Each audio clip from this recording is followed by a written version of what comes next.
आज 1 सितंबर है। साल के 9वें महीने का पहला दिन भारत और विश्व इतिहास में अपना एक खास महत्व रखता है, क्योंकि इस दिन कई महत्वपूर्ण घटनाएं घटी जो इतिहास के पन्नों में हमेशा के लिए दर्ज होकर रह गई। तो आइए नजर डालते हैं 1 सितंबर की कुछ महत्वपूर्ण घटनाओं पर। भारतीय जीवन बीमा निगम या LIC भारत की सबसे बड़ी जीवन बीमा कंपनी है और देश की सबसे बड़ी निवेशक कंपनी भी है। ये पूरी तरह से भारत सरकार के स्वामित्व में है। जिंदगी के साथ भी, जिंदगी के बाद भी की असरदार टैगलाइन के साथ देश के लाखों लोगों को बीमा की सेवाएं देने वाले भारतीय जीवन बीमा निगम की स्थापना आज ही के दिन 1956 में हुई। इसका मुख्यालय भारत की वित्तीय राजधानी मुंबई में है। आज देश भर में LIC के 2000 से भी ज़्यादा ऑफिस हैं। 10 लाख से ज़्यादा एजेंट वाली LIC की देश के बीमा कारोबार में 77% हिस्सेदारी है।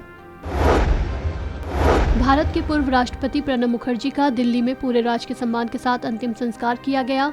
कई दिन तक अस्पताल में भर्ती रहने के बाद 31 अगस्त की शाम उनका निधन हो गया था। 84 साल की उम्र में प्रणब मुखर्जी ने अंतिम सांस ली थी।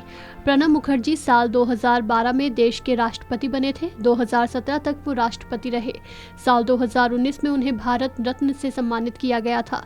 प्रणब मुखर्जी का जन्म 11 दिसंबर 1935 को पश्चिम बंगाल के बीरभूम में हुआ था। करीब 6 दशक तक अपने राजनीतिक जीवन में प्रणब मुखर्जी ने हर वो मंत्रालय और पद संभाला है जो राजनीतिक जीवन में काफी बड़ा माना जाता है। त्रिपुरा उत्तर पूर्वी सीमा पर स्थित भारत का एक राज्य है। ये भारत का तीसरा सबसे छोटा राज्य है, जिसका क्षेत्रफल 10,491 वर्ग किलोमीटर है। इसके उत्तर पश्चिम और दक्षिण में बांग्लादेश स्थित है, जबकि पूर्व में असम और मिजोरम स्थित है।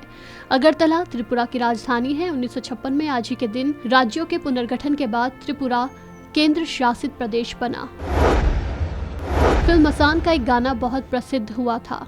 गाने के बोल थे, तो किसी रेल सी गुजरती है, मैं किसी पुल सा थरथराता हूँ। इस गीत को लिखने वाले मशहूर कवि दुष्यंत कुमार का आज जन्मदिन है। 1 सितंबर 1933 को उत्तर प्रदेश के बिजनौर में उनका जन्म हुआ था और सिर्फ 42 साल की उम्र में हार्ट अटैक की वजह से उनका निधन हो गया था।